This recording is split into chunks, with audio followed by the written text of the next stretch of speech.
Hello and welcome back. You're listening to Family Planet 365 on AM 1220 KHTS. I'm your host, Malena Jackson, and it gives me great pleasure today to talk to you about how to protect your children from sexual predators without inflicting fear.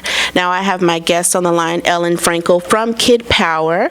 A little bit about Ellen. Ellen is a former social worker. She's a certified Kid Power instructor, and she has worked as a program coordinator for Kid Power since 2012. She lives in the beautiful Bay Area with her two children, ages 11 and 14. Welcome, Ellen Frankel. Hi, Ellen. Hi, Malena. Thank you for inviting me. My pleasure. Thanks for being here via phone. Ellen, how did you get started with Kid Power? I took my son, who is now 14, to a Kid Power workshop when he was in 4th grade, and pretty much immediately I felt just kind of an electrifying experience that this was everything I believed in, everything I was good at teaching, all wrapped up in one really fun package. And I actually applied to become a Kid Power instructor about 3 days later. I just thought how wonderful it is to give children really empowering tools for personal safety without causing them to feel frightened, and where they can have fun learning with the adults in their lives. Yes. And as a former social worker, I felt that it was so wonderful to be able to prevent problems rather than dealing with crises after the fact. I like that. And Ellen, so then tell us a little bit, like, how would you sum up Kid Power in a nutshell? Like, what is it? Kid Power, our full name is Kid Power, Teen Power, Full Power International. Okay. Kid Power is a nonprofit organization based in Santa Cruz, California. It was founded about 27 years ago by a woman named Irene von der Zanda. And at Kid Power, we teach tools and skills, social emotional tools and skills that can prevent violence and abuse of all kinds and that promote healthy relationships between people. We call what we teach people safety in the same way that there is fire safety and bike safety and water safety. At Kid Power, we teach people safety, which means being safe with people that we know as well as with strangers. And basically what we teach, it not only prevents all the bad things that a lot of people worry about, but really just can make life with people more enjoyable and less annoying. Oh, I love that. More enjoyable and less annoying. And, I'm happy to say that the Nanny Factory will be hosting the first Kid Power workshop in April of 2016. So we'll definitely do the people safety workshop. So I'm excited about that, to bring that to Santa Clarita. So Ellen, that's great. I love how you talk about being preventative and not inflicting fear, because even growing up, I'm a 70s kid, and I remember when Adam came missing. Oh my gosh. Do you know who Adam is?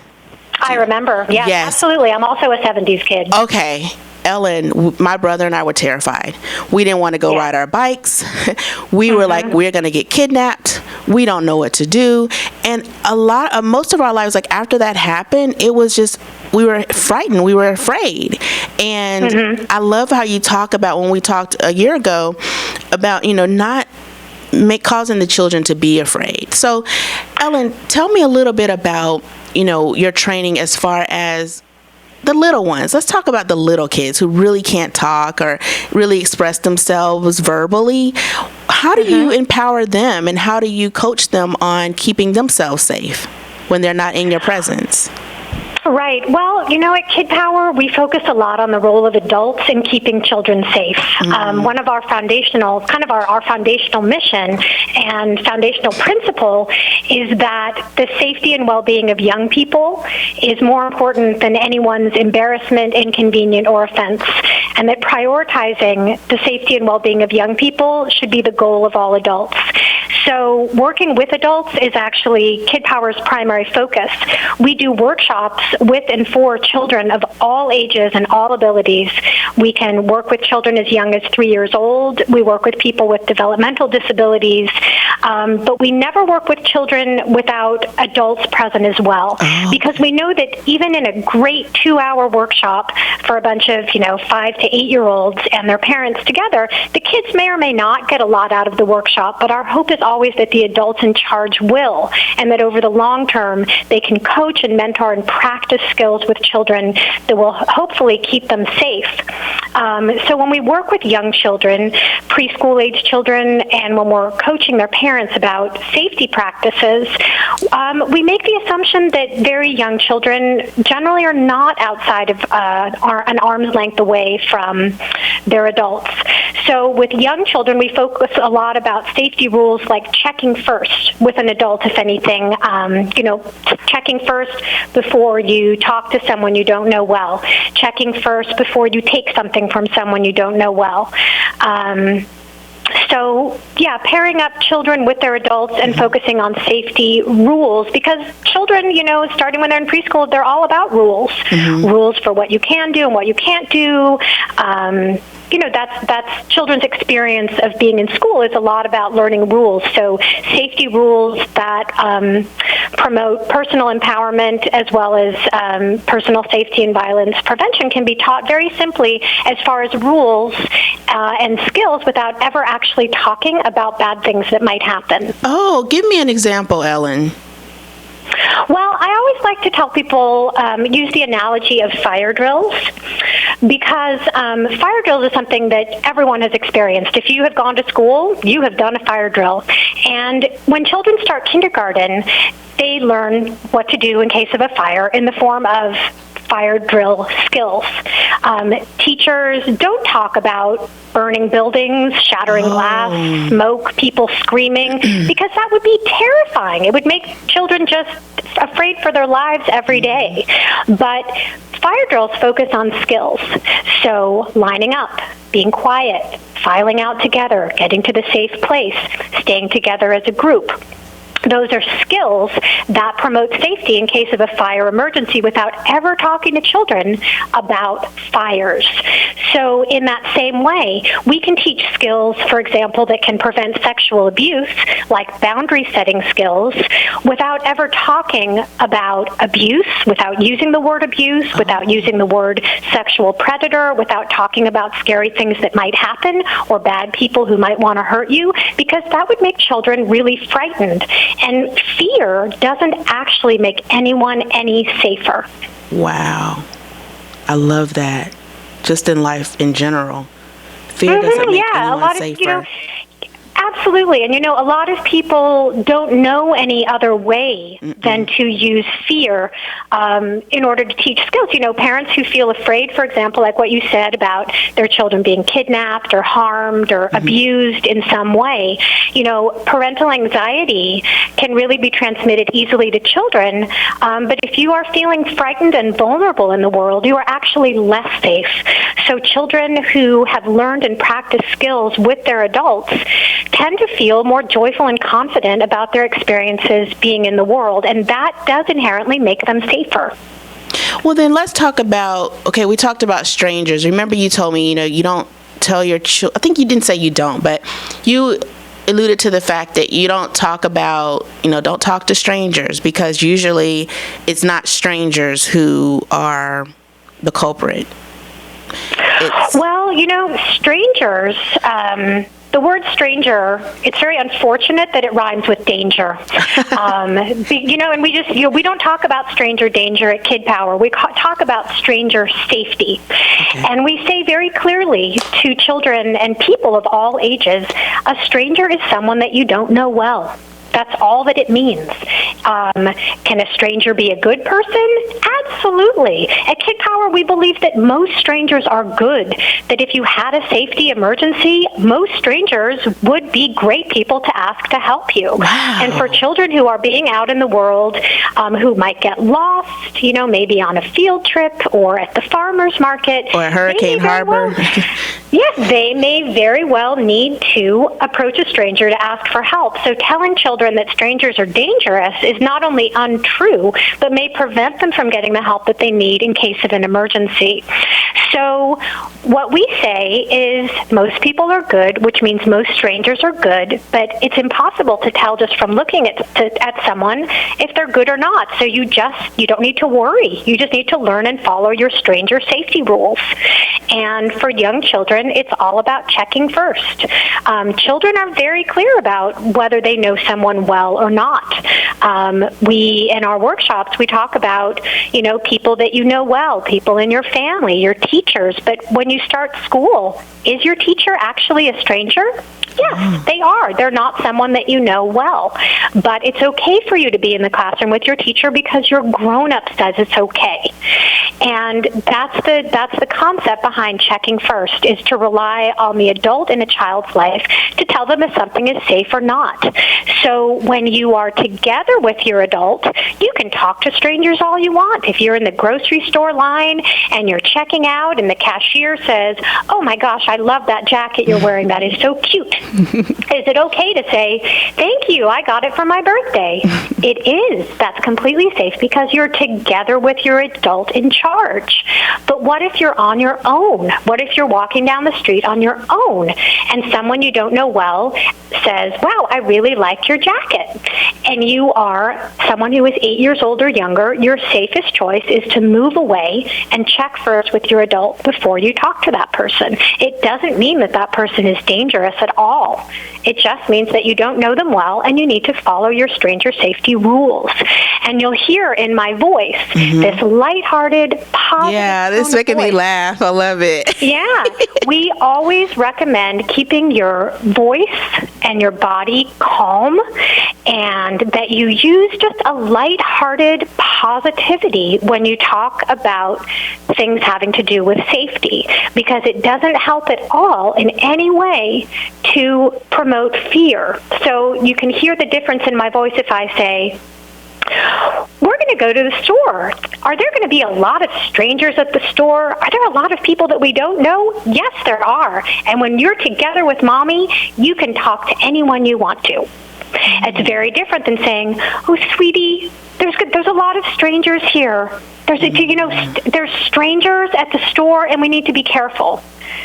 Is that going to make a child feel afraid? I think it will, and it's not going to make them any safer. And when you reiterate to children about checking first before talking to someone they don't know well, going with someone they don't know well, taking something from someone they don't know well, you are, again, cultivating that relationship that your child has with you. And the relationship, that bond of trust and caring between a child and a parent or a teacher or whoever is the one in charge, that is what Kid Power promotes as the most important way to keep children safe. I love it. And if you're just tuning in, you're listening to Family Planet 365 on AM 1220 KHTS. And our guest today is Ellen Frankel from Kid Power. And she's talking to us about how to protect our children from sexual predators without inflicting fear. So, Ellen, I love what you said about, just your tone of voice, that energy. Children pick up on that. Okay, so we're clear on strangers. Strangers aren't all bad. And when you're with your adult, it's okay. You can talk to strangers. Strangers are everywhere. And it's good for kids to know that because, like you said, when they're out somewhere and they get lost, a stranger might actually be a good person to help you find your parents. So I love that. I hadn't thought about that. Now, let's talk about those that are close to us. How do we talk to our children about setting those boundaries? Right. That is actually a trickier thing because statistically speaking, people who hurt children are actually, unfortunately, most likely someone that the child knows, and maybe even someone that the child knows well and even loves. And we're talking about family members, teachers, counselors, coaches, and that can be really upsetting. And the last thing you want to do is tell a child who has a wonderful relationship with an adult in their life, be careful of that person because that person might hurt you. That would be really scary. We also really believe that, children can't make snap judgments about people. Young children don't have enough life experience. They're not developmentally prepared to to really know if someone is doing something that is, good or bad, which is why at Kid Power, we don't talk about good touch and bad touch. Oh. We talk about wanted and unwanted touch. But the most powerful way that parents can help prevent sexual abuse is by helping their children learn boundary setting skills. Boundary setting skills are the number one way to prevent abuse, and there's another benefit to teaching children about boundaries, which is that boundary setting skills are the foundational skills for all kinds of relationships for the rest of the child's life. It's really impossible to have good friendships or romantic relationships, marriages, work relationships of any kind if you don't understand the concept of boundaries, knowing how to defend your own boundaries, how to avoid crossing other people's boundaries. These are really powerful skills for making life with people safer and better. So at all Kid Power trainings, no matter what we're talking about, whether it's a workshop for parents focused about safety walking to school, or a workshop with kids focusing on bullying prevention, we always talk about boundary setting. And even very young children can learn the concepts of boundaries. We always start off talking about boundaries that we can see with our eyes. The walls of a room, the lines on a tennis court, a sidewalk where it meets the street. That's a boundary. It's a line that you can cross over. So there's boundaries that we can see with our eyes, and then there's also boundaries that we can feel. Like when you're roughhousing with a friend and it's really fun, and then all of a sudden your friend goes too far and then it hurts and you think, ow, that's not fun. That doesn't feel good. That's a sign that your boundaries have been crossed. It's the same way people can cross boundaries with words. Maybe you and your friend are joking around and, having a good time, calling each other kind of fun, teasy names, and then your friend says something that really hurts your feelings, and you think, ow, that hurts my feelings. That's a sign that your boundaries have been crossed. But it's a sad reality that people who want to abuse children they will usually undergo, they will have the child undergo a grooming process. You've probably heard that term before. Where it's a gradual boundary pushing process. People who sexually abuse children rarely start off with sexual abuse as the first thing. It might start off with something which is sort of a test to see if the child will defend their boundaries or tell. Okay. Maybe someone in a position of authority with a child might start off by, saying a bad word to a child, saying, oops, I said a bad word. Don't tell anyone, okay, because I could get in a lot of trouble.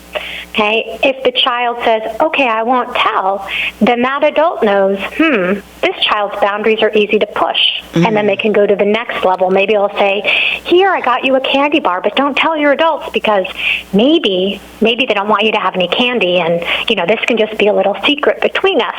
And then from there it can move on to, I just want to hold your hand a little bit because I like you. But you don't have to tell anyone. So you can see that it can go on to where it ultimately results in sexual abuse. So we want children to have rock solid boundaries. And boundary setting with children is really easy to teach without ever having to talk about why you're doing it, without planting scary ideas in a child's mind about bad things that might happen, without making them feel afraid of the adults in their lives that might try to hurt them. We have 4 boundary rules, principles at Kid Power. The first one is that we each belong to ourselves. I belong to myself, you belong to yourself, and that includes everything about you, your physical body, your feelings, your emotions, your personal space. You belong to you, I belong to me. The second boundary rule is that some things are not a choice. Things for health and safety, touch for health and safety may not be your choice. For example, if a child needs to go to the doctor to have a vaccination, is that going to be the child's choice to have the doctor or nurse hold onto their arm and give them a shot? It's likely not going to be their choice because it's for their health. Okay. Third boundary rule, super, super important. Problems should not be secrets. Oh, This is a really important concept. Problems should not be secret. Touch should not be secret. Games should not be secret. Gifts should not be secret. You can tell your child these rules. You can tell your child all the time, oh my goodness, you seem really upset about having to take a bath. But, you have to take a bath, but you can tell anyone you want that I made you take a bath and how much you didn't like it. Should I open the window so you can yell to the neighbors that I'm making you take a bath? Because, problems in our house should not be secrets, and if you feel like taking a bath is a problem, you can tell anyone you want.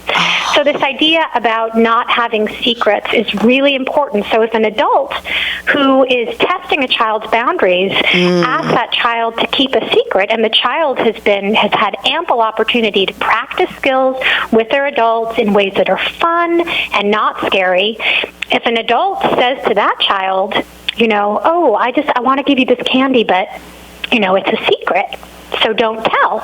That child is going to say, oh, we don't keep secrets in our family. Ooh. I'm going to tell my mom. I love that.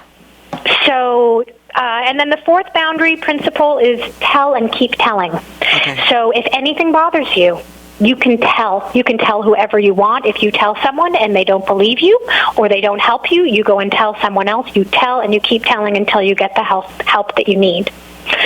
So we are big on boundaries at Kid Power.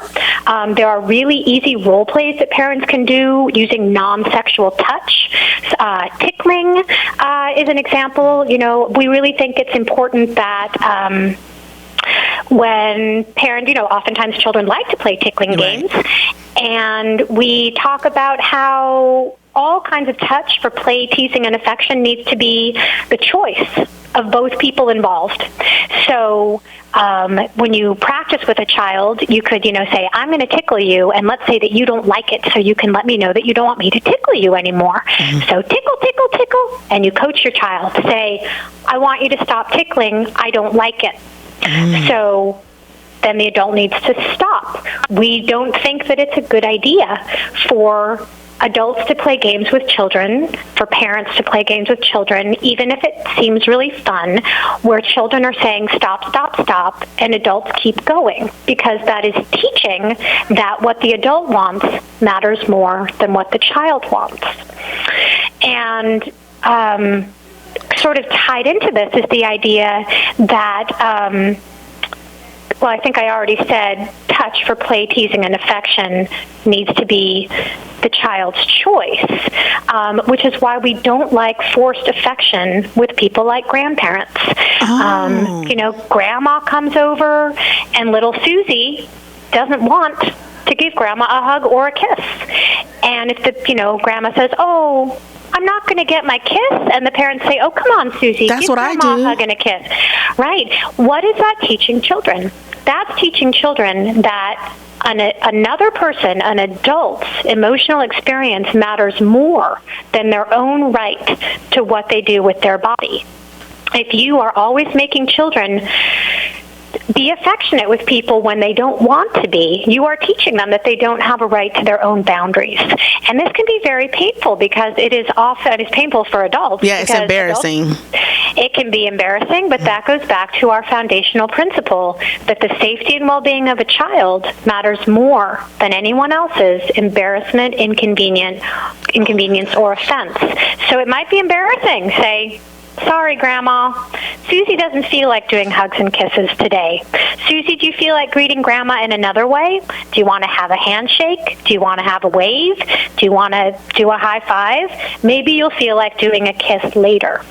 And you can explain to adults, you can explain to grandmas and grandpas and cousins and uncles and aunts why this matters to you, why it's important, and why forced affection is actually dangerous for children. Affection. Okay, I love that. And so just one to just clear something for me, Ellen, and then we'll wrap up. Okay, so you talked about tickling. Did you say that we should not tickle our children, or if they say stop, we should stop? Like, what was that about? I can't remember if we shouldn't tickle our children. Right. No, I mean, lots of kids love tickling games, and tickling games are absolutely, completely fine. But sometimes it can be hard to know when a child is saying stop, if they really mean stop. And it's very important for children to know, like, to know how to say stop in ways that are powerful and effective. So coaching children that if they don't want to play the tickling game anymore, that they can stand up and make a fence with their hands and say no more tickling. But for a parent to be playing a tickling game with a child and the child is saying stop, stop, stop, and the parent continues tickling, again, that's showing it's a dangerous precedent because it shows that what the adult wants to do matters more than what the child wants.